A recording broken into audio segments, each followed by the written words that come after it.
Hey, welcome back to video number 19 in Max Lucado's You'll Get Through This. We are on chapter 7, and it's entitled More Bounce Back Than Bozo. And Max says, in the chaos called Joseph's life, I count one broken promise, at least 2 betrayals, several bursts of hatred, 2 abductions, more than 1 attempted seduction, 10 jealous brothers, and 1 case of poor parenting, abuse, unjust imprisonment, 24 months of prison food. Mix it all together and let it sit there for 13 years, and what do you get? The greatest bounce back of the Bible. The path to the palace wasn't quick and it wasn't painless, but wouldn't you say that God took all of this mess and made it into something good?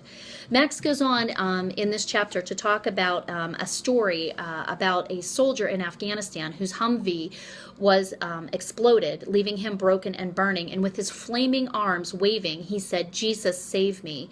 And God did.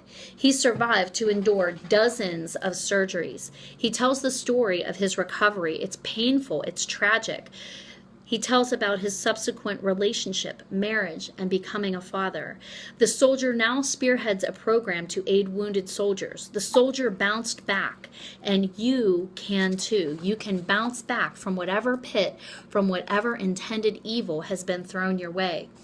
Max says, far be it from me to minimize the horror of a man on fire in the Afghan desert, and who can imagine the torture of repeated surgeries and rehab. The emotional stress has taken its toll on their marriage at times, yet Sam and Amy have come to believe this: God's math works differently than ours. War plus near death plus agonizing rehab equals wonderful family and hope for a bright future. Again, in God's hand, intended evil is eventual good. And here's the encouraging word for you today. With God's help, you can bounce back. Who knows? Your rebound may happen today.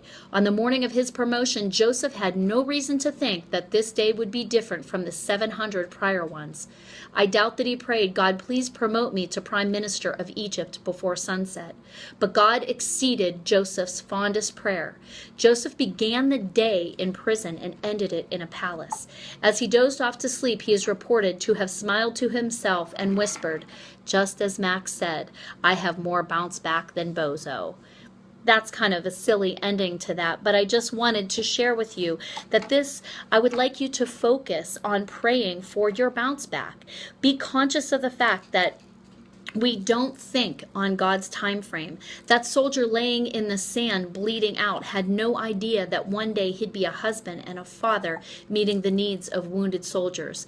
But God knew, and God knows what is outside of your prison doors. Believe that. Press into that. It will be worth the wait. God bless and have a super day.